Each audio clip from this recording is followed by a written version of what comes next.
Hey, it's Jessica from learnwithjpp.com. So, welcome to part 3 of 3, my final installment of my reflections from the Points of Light 2025 conference. And today, I specifically want to reflect on 2 sessions. The first one was called Beyond Good Intentions, Dismantling Saviorism in Nonprofits and Volunteer Work.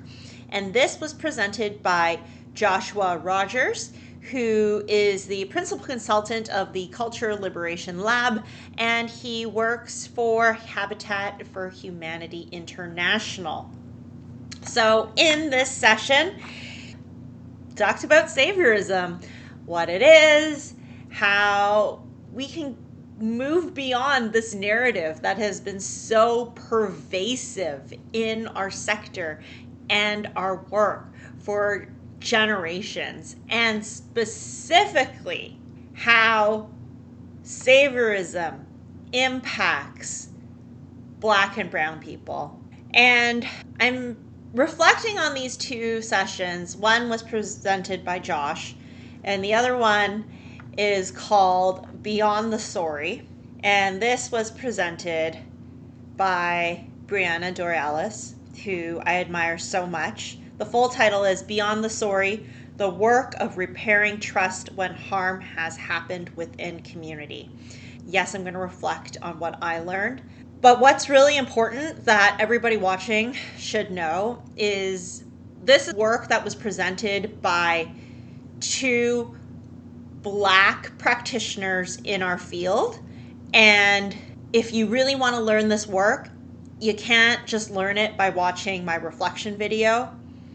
You need to go to specifically, not just practitioners of color, but Black practitioners like Joshua Rogers, like Breauna Dorelus, and learn from them.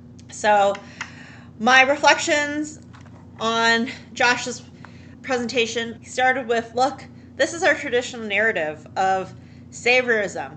We're coming in as usually the white, middle class, wealthy, the upper-ish echelon of society, and we are more educated, we are more cultured, we are more skilled, and we come in and we decide who gets help, what they get, how it happens, when it happens, and the people we help, they better be so grateful. This reinforces a power dynamic that already exists and is systemically enforced, right, through things like our education system, our political system, our monetary systems, all the things that are already happening in our Western societies. And it's now taking this idea of compassion, which is supposed to be lovey-dovey and I care about you, and just taking this power dynamic and twisting it even further and solidifying it even more. So what Breauna said in her session, she said to interrogate the good. Interrogate the good. Josh said we need to even question the why and the how. Why are we always talking about empowering people? If we're talking about empowering people, it means that they don't inherently have power already. Why aren't we inviting them as partners to our work? They're partners in what we're doing as non-profiteers, as leaders of volunteers. They're partners, not content. So he talked to us about Saviorism, how it takes away Black and Brown agency, and he talked about why a lot of the times in what we do, instead of centering the people who we are quote-unquote helping with volunteerism, we're centering the volunteers themselves. And he's not saying don't recognize volunteers, don't treat them ethically. He's not saying that. He's saying, why is the experience of the volunteer more important than the experience of the community members. This reminded me of, I had a friend who volunteered at a food bank on the evening of a party for the food bank volunteers. One side of the food bank was decorated and people could come in and take photos and have a good time. And then the other side was blocked off by a bunch of boxes. And it was like, okay, if you're here to receive your hamper for the week, you can't cross this wall of boxes that has been built and mingle with the volunteers. That's weird. And not just weird, it's wrong, right? It's really saying community members don't deserve the benefits that the volunteers deserve. So the other thing that Josh talked about is he spoke directly to the white people in the room. And I am not white. I am a light-skinned Chinese woman. But he did say, because this comes up with white people from time to time, and I've heard it, I've seen it, he said, look, if you're white, it doesn't inherently mean you're racist. It doesn't inherently mean you're an oppressor. Anyone can be racist. Anyone can be white supremacist, even if they are South Asian, East Asian, indigenous, all of these identities. You don't need to be white to be someone who buys into these things the society's constantly pressing into us. And another thing he pointed out was Black and brown people in the Western world, especially speaking from the American context, they have a history of mistrust of white people, white authority figures, police officers, government, who are supposed to be there to protect them, but really have put a lot of effort into surveilling them, preventing them from doing things, keeping them in one place and out of another. And that is a long history. So the mistrust of these individuals, it's because of the history that's there, not the individuals themselves. Another thing that he talked about is this halo effect. And I really want to identify this for folks. You know, when someone has a halo around them because they're a volunteer, they're a donor, they're a supporter, they're someone who's doing good, this goodness can mask harm, silence communities, and reinforce inequity. The halo is shining so bright, it's blinding people. One thing that kept coming up over and over during the Points of Light conference was we can't just go in to communities and be like, hey, we're here with volunteers. We're going to do amazing things. Let us do our stuff. Things are going to improve for you. And you better be thankful. That's not how it works. What I kept hearing, not only from Josh's presentation and Breaunna's presentation, when you go into a community and you are trying to work with them, you need to actually have conversations with people and do what some would say dialogue. I call it research. You need to do some hardcore research, and you need to understand where those individuals and communities are coming from, what they think about your organization and your mission, the good, the bad, and the ugly.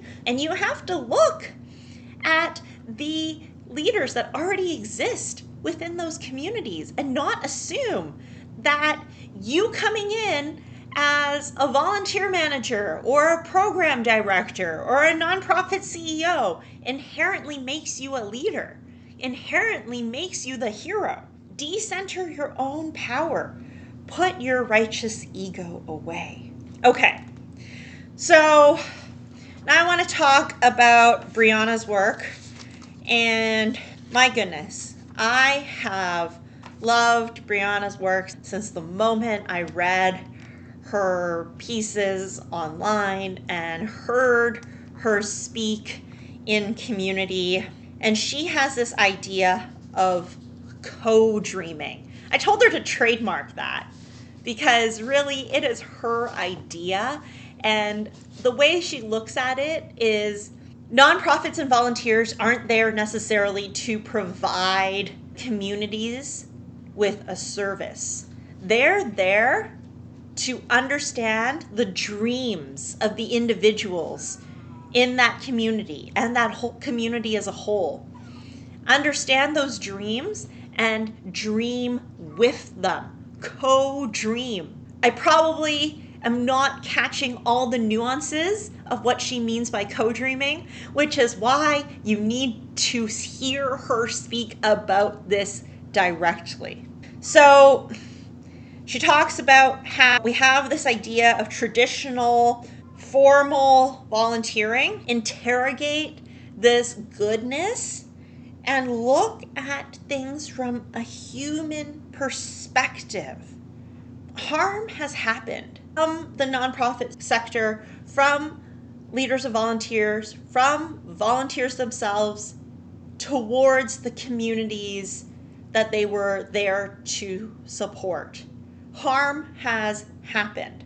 So sorry needs to be said, but what Breauna is saying is sorry isn't enough. Because saying you're sorry, and even a genuine sorry, isn't taking action, taking accountability, taking responsibility, right? You need to not just say you're sorry, but do things to repair the relationship, to get that trust, right? And it might take years or even decades to rebuild that trust. So that's something you need to commit to as a practitioner. If you don't repair that trust before continuing to do the work, you can be perpetuating the harm or causing new harm. So some other things that she talked about is community is messy, and when things are effective in a community, it doesn't necessarily look like traditional models of nonprofit work. So as practitioners, we need to be able to tease out that complexity and discomfort and really center what philanthropy is supposed to be, which is about love and care and trust and the essence of community. Let's put that quote-unquote professionalism aside and think about repair and love, centering trust in those relationships. So she does go into talking about how you can repair before, during, and after harm being caused. She even talks about what you need to do if you inherit harm. You come into a new organization, you're bright-eyed and bushy-tailed. Oh, it's happened to me many times. And then you find out that something has happened prior to you arriving that didn't go over so well with the community. The community is mad, they're sad, they're disappointed. They just don't have trust in you anymore. And not you as an individual, but the organization, which you now represent, right? One of the things before I leave off, I want to touch on is she encourages practitioners to tell folks when they're trying to do the repair practice. Not just, we're sorry, we're going to keep you updated. Say, we want to repair the harm that we caused, and this is what we're going to try. And ask for that feedback. Ask for that feedback. Tell folks that you are willing to try again and get it right and hear from them and continue to show up and be supportive and be part of their community, even if they don't want what you're offering right now because that trust has been broken. So I'm going to end right here. Thank you so much for being on this journey of debriefing on the Points of Light 2025 conference with me. I'm Jessica from learnwithjpp.com. Hope to catch you on my YouTube channel or on LinkedIn very soon. Thanks.